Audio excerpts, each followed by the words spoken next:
എല്ലാ കൂട്ടുകാർക്കും സ്വാഗതം. അപ്പോൾ ഇന്നത്തെ മെസ്സേജ് എന്താണ് എന്ന് നമുക്ക് നോക്കാം. ഫസ്റ്റത്തെ മെസ്സേജ് എന്ന് പറയുന്നത്, നിങ്ങൾ നിങ്ങളുടെ ആ ഒരു വ്യക്തിയുടെ ഓർമ്മയിൽ ഇങ്ങനെ ജീവിച്ചു കൊണ്ടിരിക്കുകയാണ്. അപ്പോൾ മോസ്റ്റ് പ്രോബബ്ലി ഇത് കാണുന്ന ആ വ്യക്തികളുടെ ഒക്കെ ഉള്ളിൽ നിങ്ങൾ സ്നേഹിച്ച ആ ഒരു വ്യക്തിയെ നഷ്ടപ്പെട്ടതിൻ്റെ വേദന നിങ്ങൾ ഒരുപാട് അനുഭവിക്കുന്നുണ്ട്.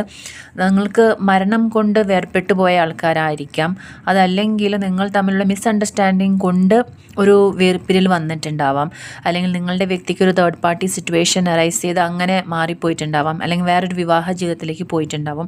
അപ്പോൾ അങ്ങനെയുള്ള പല കാരണങ്ങൾ കൊണ്ട് നിങ്ങളുടെ വ്യക്തി നിങ്ങളുടെ കൂടെ ഇല്ല.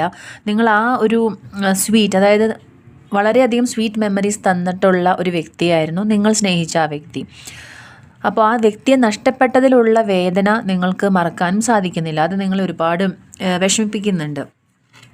അപ്പോൾ കറൻ്റ്ലി യൂണിവേഴ്സ് പറയുന്ന ഒരു കാര്യം, നിങ്ങൾക്ക് എത്ര വിഷമം ഉണ്ടായാലും എപ്പോഴും നമ്മളുടെ ഒരു പ്രയോറിറ്റി എന്ന് പറയുന്നത് നമ്മുടെ ആത്മാവും നമ്മുടെ ശരീരവും നമ്മൾ നന്നായിട്ട് നോക്കണം എന്നുള്ളതാണ് യൂണിവേഴ്സിന് എപ്പോഴും എനിക്ക് കിട്ടുന്ന ഒരു മെസ്സേജ് എന്ന് പറയുന്നതാണ്. നമ്മൾ നമ്മുടെ കാര്യം നോക്കിയിട്ട് തന്നെ ഇരിക്കണം. നമ്മളുടെ ശരീരമായാലും നമ്മുടെ ആത്മാവിനും വേണ്ടുന്ന കാര്യങ്ങളൊക്കെ നമ്മൾ എപ്പോഴും ചെയ്യണം. നമ്മൾക്ക് വേദന ഉണ്ടാക്കുന്ന കാര്യങ്ങൾ നമ്മൾ ഓർക്കുകയോ അല്ലെങ്കിൽ ചെയ്യാനോ പാടുള്ളതല്ല. നിങ്ങളൊരു വ്യക്തി പോയി എന്നുള്ളത് സത്യമാണ്, പക്ഷേ ആ വ്യക്തിയല്ല നിങ്ങൾക്ക് വേദന ഉണ്ടാക്കുന്നത് നിങ്ങൾ സ്വയം നിങ്ങൾക്ക് വേദന കൊടുക്കുകയാണ് ചെയ്യുന്നത്. ആ വ്യക്തി പോയല്ലോ എന്നോർത്തിട്ട്. എളുപ്പമായിട്ടുള്ള കാര്യമല്ല, പക്ഷേ പ്രാക്ടീസ് വഴി നമുക്കത് ചെയ്യാൻ പറ്റുന്ന ഒരു കാര്യമാണ്, മറക്കാനായിട്ട് സാധിക്കും. അപ്പോൾ നിങ്ങളുടെ സെൽഫ് ഗ്രോത്തിനാണ് നമ്മൾ പ്രാധാന്യം കൊടുക്കേണ്ടത്. ഇനി ഫ്യൂച്ചർ കാർഡ് നോക്കിയിട്ടുണ്ടെങ്കിൽ നമുക്കൊരു അത് കാണുന്നവർക്കൊരു സെക്കൻഡ് ചാൻസ് കാണുന്നുണ്ട്. നിങ്ങളുടെ വ്യക്തിയുമായിട്ട് നിങ്ങൾക്ക് ഒരു സെക്കൻഡ് ഓപ്പർച്യൂണിറ്റി കാണുന്നുണ്ട്.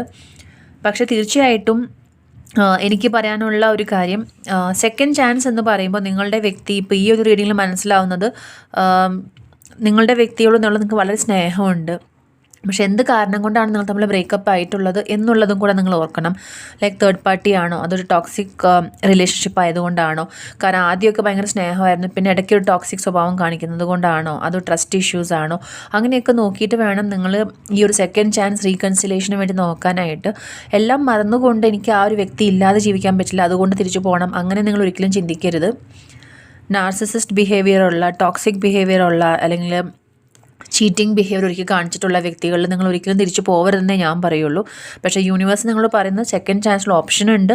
അത് നിങ്ങൾ വളരെ ആലോചിച്ച് ബുദ്ധിപരമായിട്ട് വേണം കണ്ടുപിടിക്കാൻ. അതല്ലാതെ വെറുതെ ഓടിച്ചാടി പോകാൻ പാടുള്ളതല്ല. നന്നായി ആലോചിച്ചിട്ട് വേണം സെക്കൻഡ് ചാൻസിന് സെയിം വ്യക്തിയെടുത്ത് നിങ്ങൾക്ക് പോകാനായിട്ട്.